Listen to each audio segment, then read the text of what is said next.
여러분, 만약 25달러에 산 주식이 단 한 달 만에 무려 234달러까지 치솟았다가 지금은 1달러도 안 되는 동전주, 그러니까 페니스탁이 되었다면 믿으시겠습니까?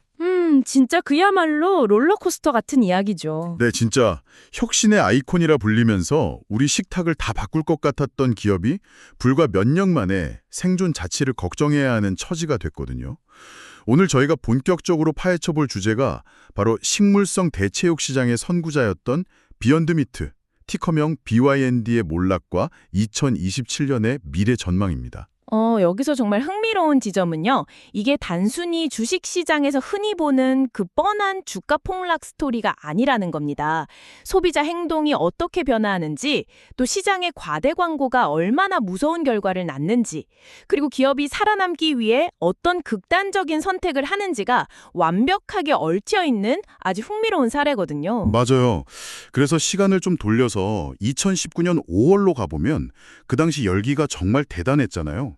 초기 공모가가 25달러였는데 상장 직후인 6월에 234달러 90센트라는 엄청난 최고가를 찍었으니까요. 네, 그때 시장의 반응은 약간 광기에 가까웠죠. 그러니까요.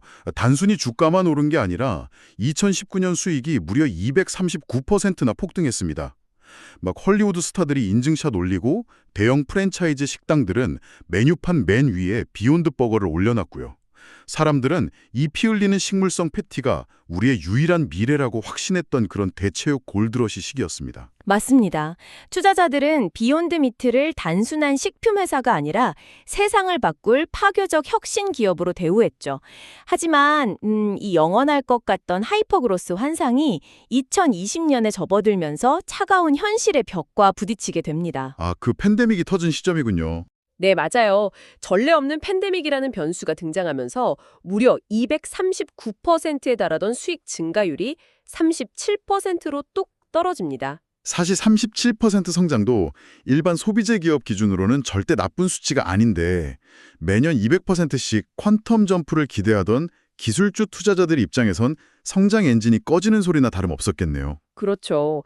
게다가 당시 비욘드미트의 핵심 유통 채널이었던 레스토랑들이 대규모 셧다운에 들어간 게 물리적으로 아주 큰 타격이었습니다. 하지만 더 뼈아팠던 건 그 이면에서 조용히 벌어지고 있던 소비자 심리의 변화였어요. 소비자 심리요? 네, 경제적 불확실성이 커지니까 사람들이 식료품 지갑부터 닫기 시작한 거죠. 초기 폭발적인 성장을 이끌었던 건 사실 굳건한 채식주의자들이라기보다는 새로운 푸드테크의 호기심을 느낀 일반 소비자들이 훨씬 많았거든요. 아, 그러니까 호기심에 한번 먹어본 사람들이군요. 맞습니다. 문제는 이 호기심이 지속적인 구매로 이어지기에는 비욘드 미트의 가격표가 너무 비쌌다는 겁니다. 주머니 사정이 빠듯해지니까 사람들은 망설임 없이 원래 먹던 더 저렴한 진짜 소고기나 돼지고기로 돌아가 버렸다는 거죠. 결국 호기심의 유통기한이 끝나고 냉혹한 경제적 현실만 남은 거네요. 그 이후 실적 타임라인을 보면 상황이 얼마나 심각한지 확 와닿습니다. 2021년에 수익 증가율이 14%로 떨어지더니 2022년에는 마이너스 10%를 기록하며 아예 역성장에 빠집니다. 완전히 하락세에 접어든 거죠. 네, 2023년에는 마이너스 18%, 그리고 2024년에는 마이너스 5%, 끝없이 뒷걸음질 치고 있습니다.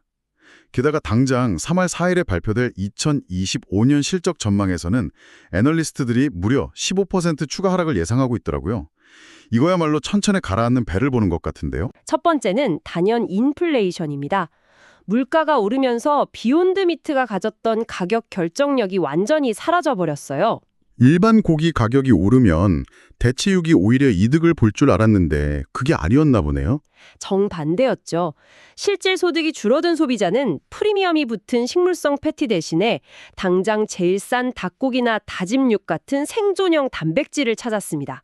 원가 압박은 심해지는데 가격을 올리면 소비자가 완전히 외면할 테니 고스란히 손실을 떠안을 수밖에 없었던 겁니다. 게다가 시장 파이가 줄어들고 있는데 경쟁은 훨씬 치열해졌잖아요. 타이슨 푸드 같은 거대 전통 기업들이 자체 브랜드를 내놓고 임파서블 푸드 같은 강력한 라이벌이 레스토랑과 마트에서 점유율 전쟁을 벌이고 있으니까요. 네, 그 압도적인 자본력과 유통망을 가진 거인들 사이에서 신생 기업이 버티긴 쉽지 않았을 겁니다. 그리고 여기서 세 번째, 치명적인 패착이 등장합니다. 바로 펩시코와 맺었던 조인트 벤처죠. 아, 그 식물성 육포 만들겠다고 한 프로젝트 말이죠. 맞아요. 버거 패티 매출이 흔들리니까 돌파구랍시고 거대 기업인 펩시코랑 스낵 시장에 뛰어들었는데 이게 회사의 제한된 자본과 집중력을 다 분산시켜버린 최악의 한 수가 됐습니다. 본업 방어하기도 벅찬데 전선을 너무 넓혔군요. 네, 결과적으로 시장 반응은 냉담했고 육포 프로젝트는 대실패로 끝나면서 가뜩이나 부족한 현금만 엄청나게 날려버렸죠. 진짜 이 모든 악재가 겹치면서 재무제표에 나타난 가장 끔찍한 결과가 바로 이익률 붕괴잖아요.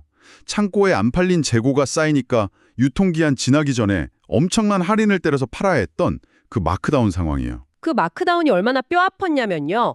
프리미엄을 맘껏 누리던 2019년에 비욘드 미트의 매출 총이익률이 33.5%였습니다. 식품 제조업 치고는 꽤 높은 거네요. 엄청나게 훌륭했죠. 예를 들어 100원어치를 팔면 33원이 남았던 건데 무리한 할인 판매와 인플레이션을 맞은 2024년에는 이 이익률이 12.8%로 곤두박질 칩니다. 와, 12.8%요? 100원 팔아서 12원 남긴다는 거잖아요. 맞습니다. 이 빈약한 마진으로는 글로벌 마케팅은커녕 새로운 제품을 위한 R&D 투자나 유지비조차 감당이 안 됩니다. 근본적인 수익 구조가 무너진 상태에서 매달 현금만 불태우는 한계 기업이 되어버린 거죠. 매출은 두 자릿수로 떨어져 이익 구조는 박살났어. 실패한 조인트 벤처로 현금까지 날렸는데 어떻게 아직 파산을 안 하고 버티는 건가요? 지금 주가가 최근에 8.46%나 떨어져서 0.87달러, 완벽한 동전주 신세잖아요. 그게 바로 극단적인 주식 희석 덕분 혹은 탓이라고 볼 수 있습니다. 비욘드 미트는 파산을 면하기 위해 IPO 이후로 발행 주식수를 무려 678%나 늘려버렸어요. 678%요? 그러니까 원래 피자 한 판을 몇 조각 안 되게 나눴다가 이제는 수백 조각으로 잘게 썰어버렸다는 거잖아요. 정확한 비유입니다. 당장 내일 문을 닫지 않기 위한 어쩔 수 없는 생존 전략이었겠지만 초기 비전을 믿고 투자했던 기존 주주들의 지분 가치는 무참하게 훼손된 거죠. 그리고 이 자체 현금 창출 능력이 여전히 바닥이라 앞으로도 운영 자금을 마련하려면 계속 주식을 찍어낼 수밖에 없는 악순환에 빠져 있습니다. 근데 또 주식시장에는 역발상 투자자들이 있잖아요. 지금 회사의 시가총액이 2026년 예상 매출액의 1.6배 수준에 불과하니까 누군가는 이거 엄청난 헐값 매수 기회 아니냐, 1달러도 안 되는데 정상화만 되면 10배 수익 나는 거 아니냐, 이렇게 생각할 수도 있을 것 같거든요. 바로 그 지점이 현명한 가치 투자냐 아니면 치명적인 가치 함정이냐를 가르는 중요한 시험대입니다. 표면적인 수치만 보면 확실히 역사적 저점이고 싸 보이죠. 네, 솔직히 엄청 싸 보이긴 하거든요. 하지만 시장은 바보가 아닙니다.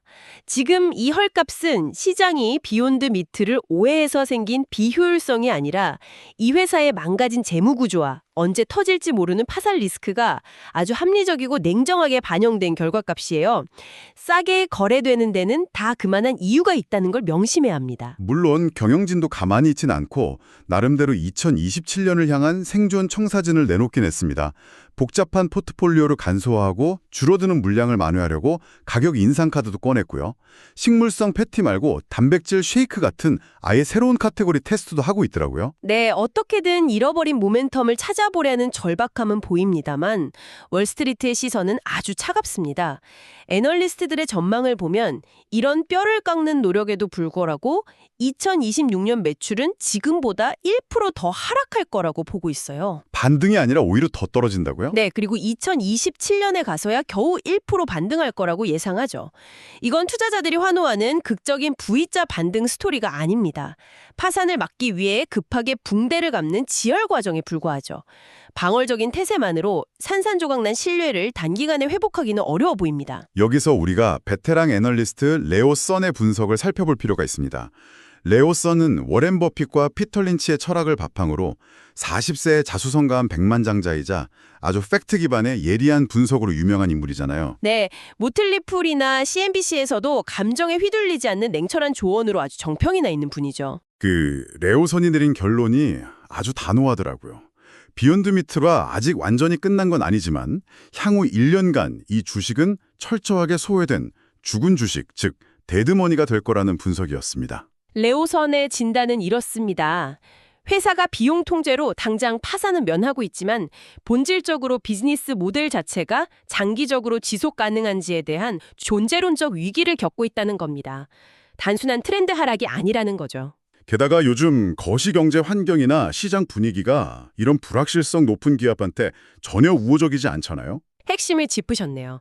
지금 시장은 변동성이 극심한 혼란기입니다. 이런 시기에 거대한 자금은 미래 성장이 확실한 AI 같은 주식에 몰리거나 아니면 아무리 흔들려도 배당과 현금을 챙겨주는 안정적인 우량주 블루칩으로 피신합니다. 비욘드 미트는 성장 스토리도 깨졌고 재무적 안정성도 없으니까 어느 쪽에도 속하지 못하는 거네요. 정확합니다. 매수세 자체가 완전히 실종된 진공 상태에 홀로 남겨진 거죠. 오늘 저희가 한때 식음료 시장의 테슬라로 불렸던 비욘드 미트의 비상과 추락을 쭉 살펴봤는데요. 2019년에 그 엄청났던 대체육의 시대가 인플레이션과 치열한 경쟁, 그리고 경영진의 오판 속에서 1달러 미만의 동전주라는 성적표로 돌아왔습니다. 이건 단순히 한 기업의 실패를 넘어서 시장의 거대한 과대 광고가 현실 경제를 만났을 때 어떻게 부서지는지를 완벽하게 보여주는 케이스 스터디 같습니다. 네, 이 궤적은 투자자 여러분 모두에게 아주 중요한 화두를 던집니다.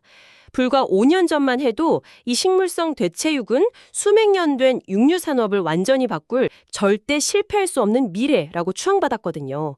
하지만 그 대중의 뜨거웠던 열광이 현실의 벽 앞에서 이렇게 순식간에 차갑게 식어버릴 수 있다는 걸 우리는 똑똑히 봤습니다. 맞아요. 정말 무서울 정도로 빨리 식었죠. 그렇다면 바로 지금 이 순간 우리가 세상을 뒤바꿀 메가 트렌드라고 굳게 믿으며 천문학적인 프리미엄을 주고 있는 수많은 혁신 테마들 중에 과연 제2의 비욘드 미트는 없을까요?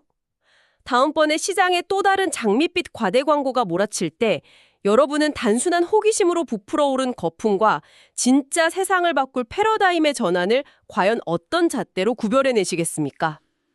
여러분이 새로운 기술 트렌드 기사를 읽으실 때 방금 남겨드린 이 묵직한 질문을 꼭 한번 대입해 보시길 바랍니다. 오늘 저희가 함께 파헤친 비욘드 미트의 타임라인이 여러분이 시장을 보는 안목을 조금 더 날카롭게 만들어 주었기를 바랍니다. 다음번에도 우리가 당연하게 믿던 상식을 뒤집는 흥미로운 이야기로 다시 찾아오겠습니다. 함께해 주셔서